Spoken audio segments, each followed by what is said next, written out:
side.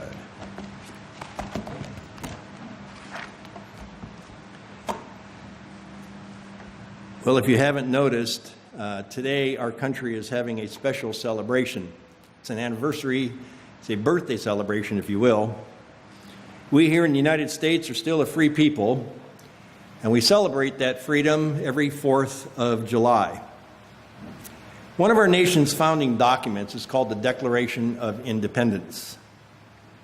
In that Declaration of Independence are these words: "We hold these truths to be self-evident, that all men are created equal, that they are endowed by their Creator with certain unalienable rights, that among these are life, liberty, and the pursuit of happiness." That liberty, for the most part, still exists, and we are still a nation of free people. Turn with me, if you would, to Deuteronomy chapter 5. Deuteronomy chapter 5.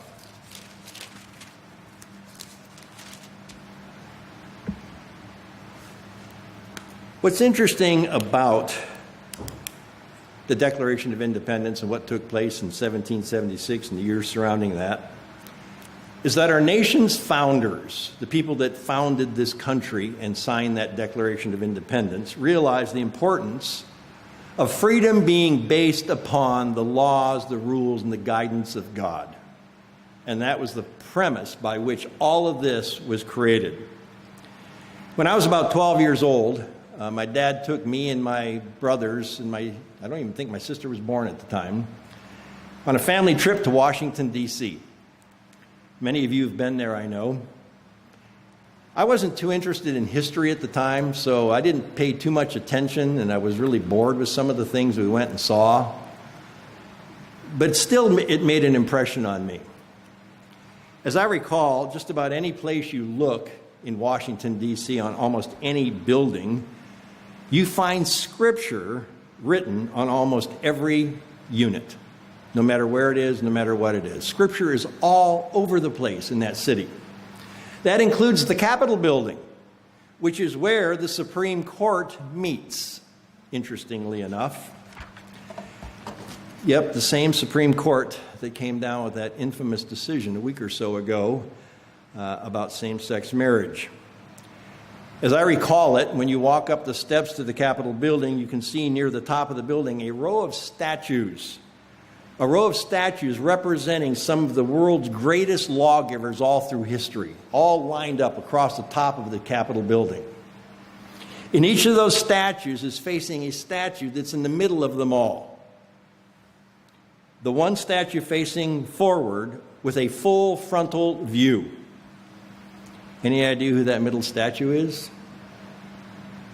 It's Moses. A statue of Moses holding the 10 Commandments. Lawgivers from history, statues of them, all focused on one statue in the center, the statue of Moses holding the 10 Commandments. The way I remember it, as you enter the Supreme Court itself, which I had the opportunity to do when I went in there, I was really taken aback by how large the two enormous oak doors are that allow you to enter into the Supreme Court chamber. But on the lower portion of each giant oak door is an engraving. One door has one stone of the 10 Commandments, the other door has the other stone engraved in it of the 10 Commandments. Now, why would they design the Supreme Court like this? If you were to sit anywhere inside the courtroom, which was what I was able to do, you could see on the wall right above where the Supreme Court justices sit, all 9 of them. There's a bench up there where they sit up when they hold court. And just above them, on the back wall, is a plaque of the 10 Commandments. Again, why would the Supreme Court be designed like this? Because as a nation of liberty and a nation of free people, our leaders, our founding fathers intended to build the foundational premise on which this country would be built on the 10 Commandments and God's laws. They knew God had to play a part in what they were doing and what they were accomplishing. In our story today that we're going to start reading in a moment here, we're going to find the people of Israel have come from the mountain of God, Mount Sinai. They've witnessed something. This is where they were to receive the Ten Commandments and all of the rest of God's instructions about how they're supposed to be living their lives. And the very first words of those directives are what we can read here in Deuteronomy 5, beginning in verse 1. Deuteronomy 5 and verse 1. And Moses called all Israel and said to them, "Hear, O Israel, the statutes and judgments which I speak in your hearing today, that you may learn them and be careful to observe them." It was something that we're going to find out that could save their lives and provide them freedom. Verse 2. The Lord our God made a covenant with us in Horeb. The Lord did not make this covenant with our fathers, but with us, those who are here today, all of us who are alive. That's who this covenant was made with.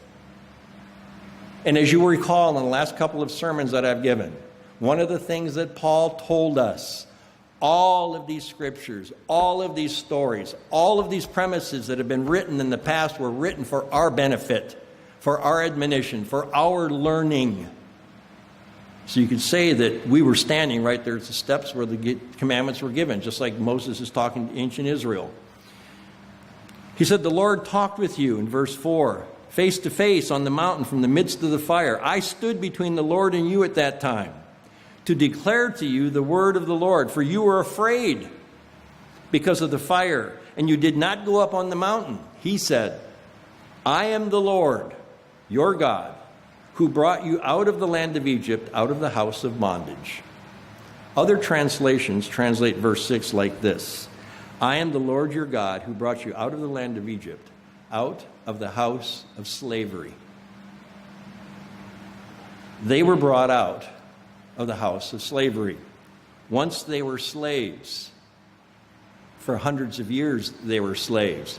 Now they were a free people. They had been given liberty. God made them free.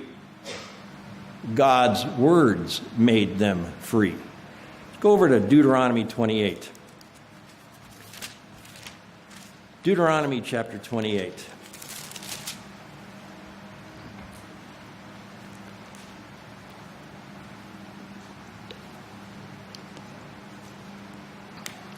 Here in Deuteronomy 28, they are reminded of their 40-year trip to the Promised Land. A land that was intended to be, for them, a land of freedom.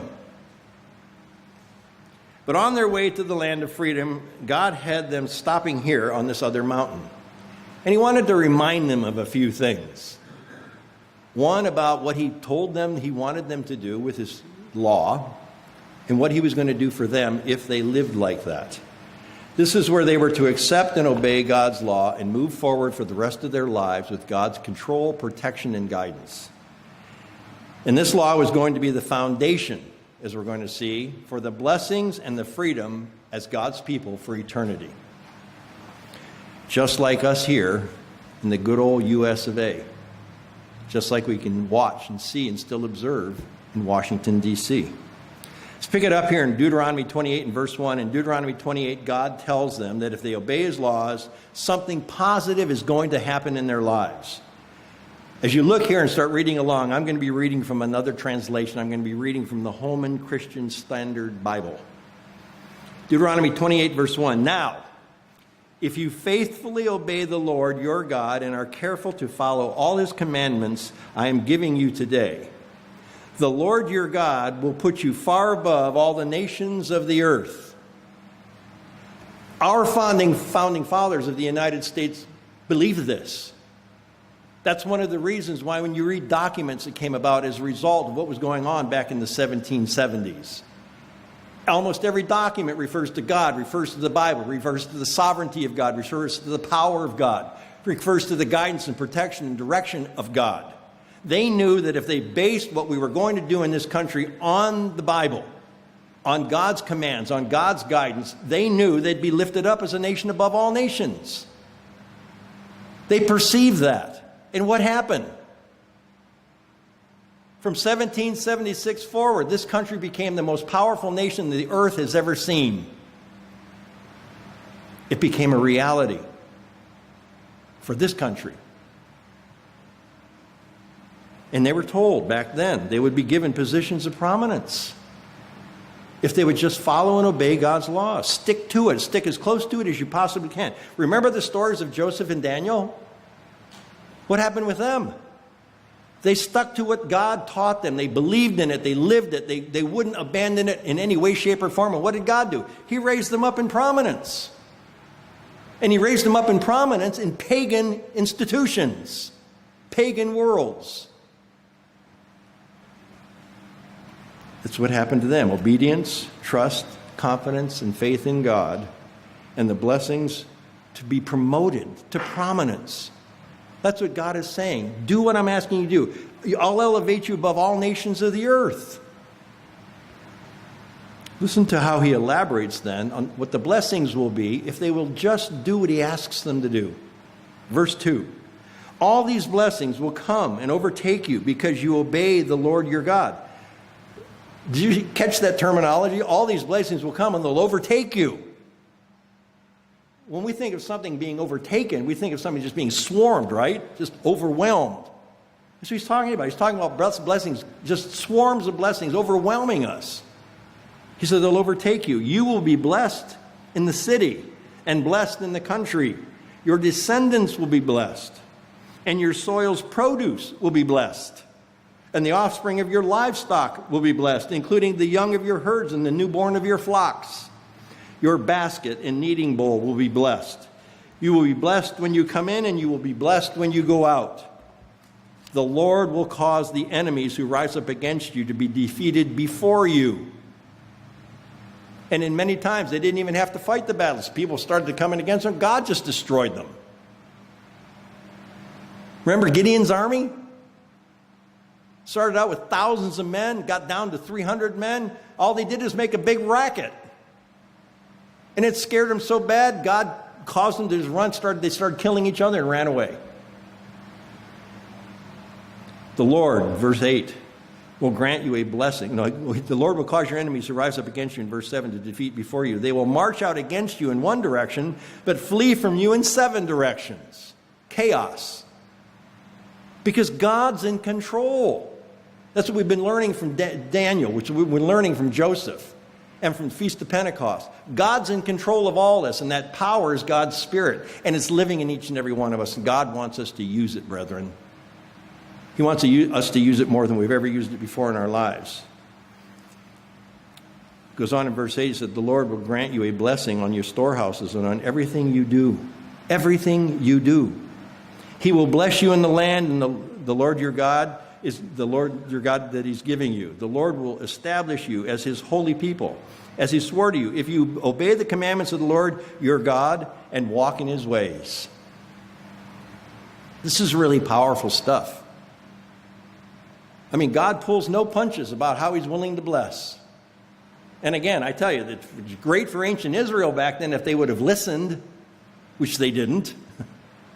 But to the degree that they did, they were blessed. The same thing stands true for us today. To the degree that we do, God says, I just want to pour my blessings out on you.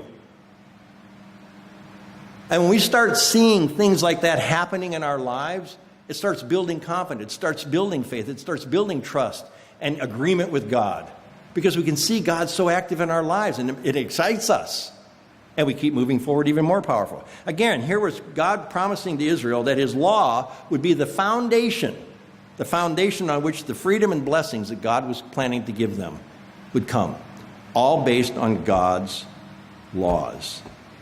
In my library at home, I've got a book called None of These Diseases.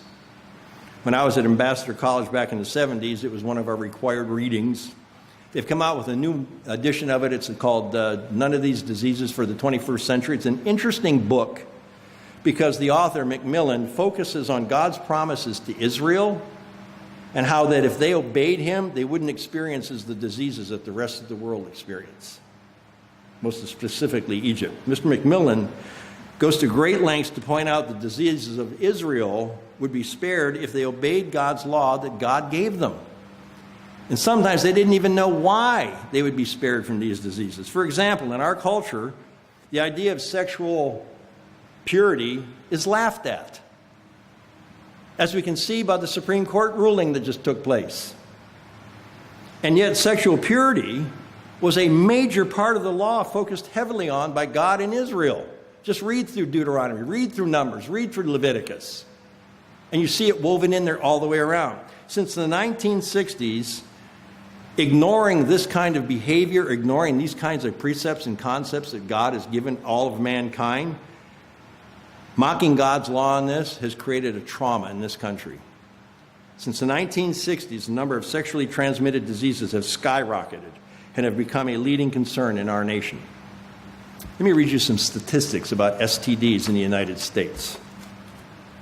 More than half of all people will have an STD or an STI at some point in their lifetime. Sexually transmitted disease or sexually transmitted infection. Recent estimates from the Centers for Disease Control and Infection show that there are about 20 million new STDs every year in the United States. In 2014, there were an estimated, and keep in mind this estimation is probably low because fewer than 1/3 of all doctors ever test for STDs. Fewer than 1/3 ever test. So more than 2/3 of people that go to the doctor never get tested to see if they have it or not. But in spite of that, in 2014, there were estimated to be 110 million prevalent STIs and STDs among men and women in the United States. Of these, more than 20%, or 22.1 million, were among women and men between the ages of 15 and 24. 22.1 million. The total estimated direct cost of STIs and STDs annually in the United States is $16 billion. Each year, 1 in 4 teens contracts an STD or an STI. 1 in 4. 1 in 2 sexually active persons will contract an STD by the age of 25. That's what happens when you ignore God's laws on sex. Then there were God's laws concerning cleanliness and sanitation, which could spare Israel and would spare Israel from plagues and from infections. And they weren't even aware of this. They were just told, follow these laws, follow these guidelines. We take much of what the Bible has given us for granted because in our culture, we've learned these things already. But they came from the Bible. It didn't come from man just conjuring up in his head, well, maybe this is a good thing to do. It actually started with the Bible. But this hasn't always been the case. Let me share something with you. Back in 1840, the medical center of Europe at that point in time was in Vienna, Austria. If you had a disease or an illness that was really bad, this was the place to go for the most cutting edge in medical care. Vienna, Austria. In that day, there was a young doctor stationed there named Ignaz Semmelweis. His area of oversight was the maternity ward of the hospital in Vienna. But there was a problem there that deeply concerned him. The percentage of deaths in the ward was extremely high. 1 out of every 6 women died of what was called childbed fever. And no satisfactory explanation seemed to be found by anybody. So Semmelweis decided to watch the doctors who treated the women in the maternity ward and observed what they did all day long. He discovered that the other physicians' first stop in the morning was always the morgue. They would examine dead bodies. Of course, there were no rubber gloves back in those days, and no doctors ever washed their hands because they didn't see the need for it. Nobody thought it was necessary. Once they'd finished examining the corpses, they would make their way up to the maternity ward to examine all of the pregnant women. Today, you and I can understand why there's been such a high death rate in that kind of an ward with expectant mothers, knowing what kind of activities taking place. But Semmelweis was the first doctor to realize this connection between the two wards. So what he did is he began to institute a strict regimen of hand washing from all the doctors before they ever examined any live patients. Soon after he implemented this, the death rate went from 1 in 6 to less than 1 in 100. Now, you would think with this kind of an achievement that the doctors and nurses and everybody would just be heralding him. Not so. The medical establishment was enraged by this inconvenience and burden of having to wash their hands every time they had an interaction with a live human being. After a short while, he was fired by the hospital because of the problems that he created. A little while later, he was hired by another hospital in another country. Again, he saw this horrific death rate. He implemented the constitution of regimen of hand washing, rigorous hand washing. As soon as he implemented this, the death rate just plummeted. And again, the medical staff became angry and ultimately fired him. 2 hospitals. It's back in the 1840s, 1841, 42, 43. It wasn't until Louis Pasteur confirmed what is called the germ theory years later that Semmelweis's ideas began to be endorsed by doctors around the world. But centuries before, interestingly enough, God had declared that anybody who touched a dead body was unclean for 7 days. Nobody knew why. God didn't talk about germs. God didn't talk about bacteria. God didn't talk about infections. And touching any kind of a dead carcass required someone to wash themselves completely and all of their clothes. Again, they didn't know anything about bacteria. They didn't know anything about germs and infection. All they knew is if they did these things, they were spared diseases. You can find both the answers to both of those in Numbers 19 and Numbers 11. Let's flip back to Exodus 19 now. Exodus 19.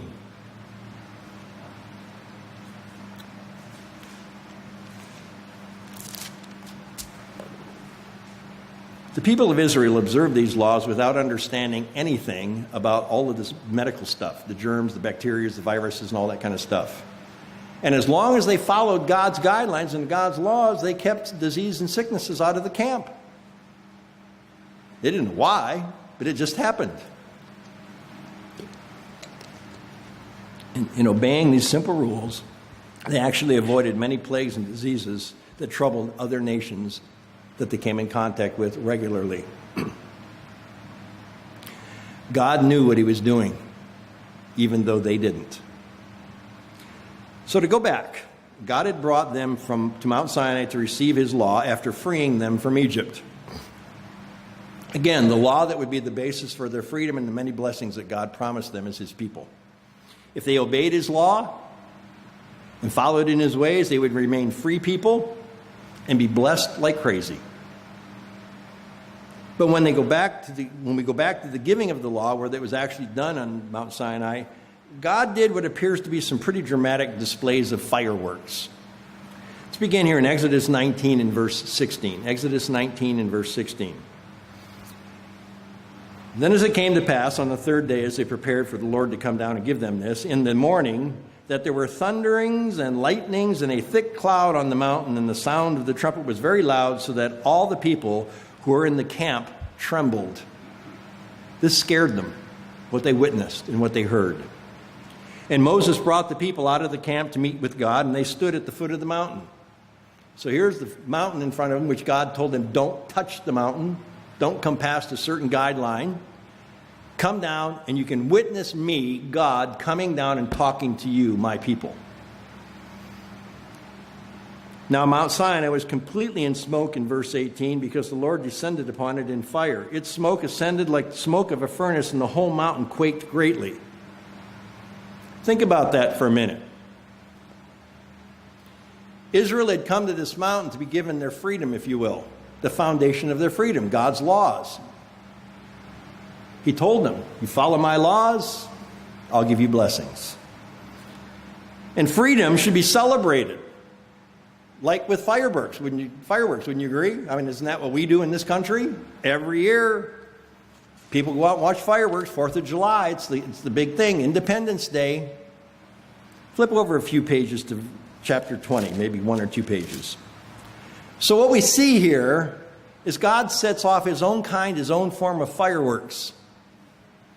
God has a display, an independence display of freedom. These are freedom fireworks. See, God created freedom fireworks. Listen to how the people of God reacted after giving the Ten Commandments here in Exodus 20. Let's look at Exodus 20 and verse 18.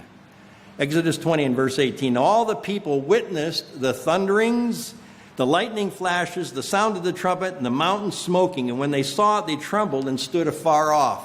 They wanted to stay as far away from that as they possibly could. It terrified them. Then they said to Moses, Moses, you speak to us, and we're going to listen. But don't let God speak to us. We know we'll die if we let that happen. And God sets off his fireworks. But these are so scary of a fireworks display that it scares the people and tremble, and they fear for their lives. Keep in mind that this is the place that Israel was going to be given its foundational premises for their freedom forever. But where's the celebration? Where's the excitement? Where's the Freedom and Independence Day festivities? Where's the barbecues? Where's the hot dogs? Where's the hamburgers? Why on earth would God create such an ominous and scary atmosphere for the giving of his law? A law intended to give freedom and a law intended to give blessings. Mark your place in Exodus 20 here and turn over to Deuteronomy 9 real quick. Deuteronomy chapter 9. Again, why would God come on with this kind of a display for these people? Why wasn't it a celebratory occasion? I mean, God's given him his Ten Commandments. God's giving his guide and direction of life. God's giving them the foundational basis for their freedom and their blessings. Well, I can think of a very good reason why God's display came across this way. The reason? God knew them. God knew their hearts. Let me show you what I mean. At one point, while Israel was still in the desert, Moses had to chastise the ancient Israelites many times because of their constant bickering. They were never satisfied. They were never happy. They were always complaining about something. I'm sure we all recall this here in Deuteronomy 9. Let's actually pick it up in Deuteronomy 9 in verse 6 and look at how Moses describes them. Deuteronomy 9 verse 5, actually, just start in verse 5.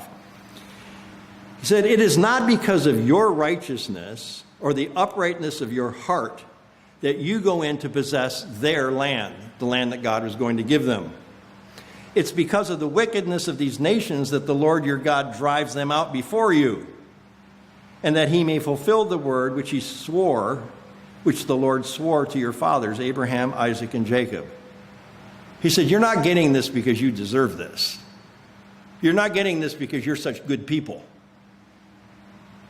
On the contrary, you're getting this because you just happen to be here when the descendants' promises are going to come down to the people. Therefore, understand in verse 6 that the Lord your God is not giving you this good land to possess because of your righteousness. For you are a stiff-necked people. You people are a pain in the backside. It bothered Moses. Moses kept going to God and saying, well, how long do I have to put up with this? You asked me to lead your people up, and all they do is complain and bellyache and moan. He said, this is driving me crazy. God knew this about them. Also, he says, in Horeb, you provoked the Lord to wrath. You made God so angry, God wanted to kill all of you. Moses didn't go on and say this, but he could have said, I had to talk him out of it. God really wanted to destroy you because of the way you behave and the way you act. God knew their hearts. He knew they'd be hard-hearted. He knew they'd be rebellious. He knew they'd provoke him by their behavior time and time again. So when he brought them to the base of the mountain to give them his commandments, his guidelines for life, his directions on how to live your life and get blessed and be protected, he puts on a really scary light show and sound show. He's basically telling them, I'm God. You're not. Get used to it. I'm in charge here. And you need to understand that. Back to Exodus 20. Back to Exodus 20. He was telling them that those commandments he was about to give them were commandments, not suggestions. They didn't get to vote on them, and they couldn't pick which ones they wanted to live by or not live by. It was an all or nothing deal. But why say that to them in this fashion? Well, because people tend to bend the rules for their own advantage. And God knew that about the ancient Israelites. If I didn't tell them they had to follow every single word of this and get it really into their hearts, they'd look for a loophole somewhere and they'd probably find one. A few months ago in Reader's Digest, there was an interesting article about cheating and just manipulating people. The article discussed what prompted people to cheat and how they justify it. According to the Josephson Institute, which did the research, here's what a few points that they discovered in their research. Those with power or the better office felt they had a right to steal and to cheat more than anybody else in the organization.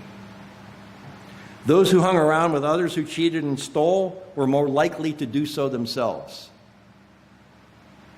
Those who felt that another person had cheated often felt that it was only fair that they, quote unquote, level the playing field by cheating and stealing from the wrongdoers, totally justifying their behavior. And those who had gotten used to minor infractions in the younger life grew into larger infractions later in life. They found that rule breaking worsens over time as opposed to getting better with maturity. As they put it, kids who cheat in high school exams are 3 times as likely in adulthood to lie to a customer or to inflate an insurance claim compared with non-cheaters. What I found interesting in the article was an admission by one of the behavioral scientists and economists named David Ehrlich at Duke University. He was involved in this study, and some of the stuff that he brought up was buried way at the back end of the report. Ehrlich noted this: if test subjects were made, listen to this, if test subjects were made to recall the 10 Commandments before they took a test, they were much less likely to cheat. And researchers found that this worked even among the non-religious people. In other words, when the people were simply made to think about God's laws, they were less likely to justify and embrace sinful tendencies like cheating and stealing. What does that tell you? It tells me the power of the living words of God. Just hearing them, just thinking about them, even non-religious people, it affects them. Let's look at Exodus 20 and pick it up where we left off. Exodus 20 and verse 20, and I'm going to be reading here from the New Living Translation, so it might be a little different than yours. Exodus 20, verse 20. Moses said, "Don't be afraid, for God has come in this way to show you his awesome power." You need to understand he's in charge. You need to understand he's the power of the universe. From now on, let your fear of him, because of this display that you saw, keep you from sinning. As his people stood in the distance, Moses entered into the deep darkness where God was. And the Lord said to Moses, "Say this to the people of Israel. You are witnesses that I have spoken to you from heaven." You got the point. I intended to scare you. I intended to make you tremble. I intended to get your attention. You need to pay attention to what I just told you. God knew the hearts of the Israelites. And he knows our hearts as well. And that's one of the reasons he made such an imposing and frightening display on the mountain that day. He had to get their attention. He had to remind them of his power and his being the one in control. So we get ready to close. Let's go back to one of the scriptures we looked at the beginning, Deuteronomy 28. Deuteronomy chapter 28.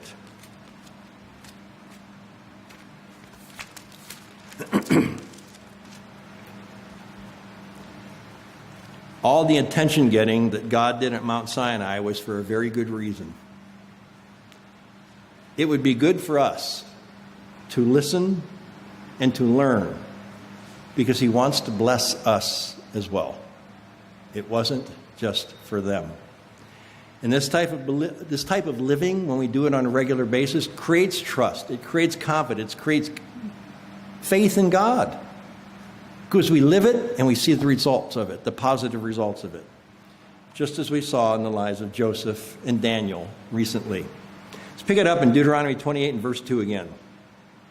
All these blessings will come and overtake you because you obey the Lord your God. You will be blessed in the city. You'll be blessed in the country. Your descendants will be blessed, and your soil's produce, and the offspring of your livestock, including the young of your herds and the newborn of your flocks. Your basket and kneading bowl will be blessed. You will be blessed when you come in, and you will be blessed when you go out. The Lord will cause the enemies who rise up against you to be defeated before you. They will march out against you in one direction. They will flee from you in 7 directions. The Lord will grant you a blessing on your storehouses and on everything you do. He will bless you in the land the Lord your God is giving to you.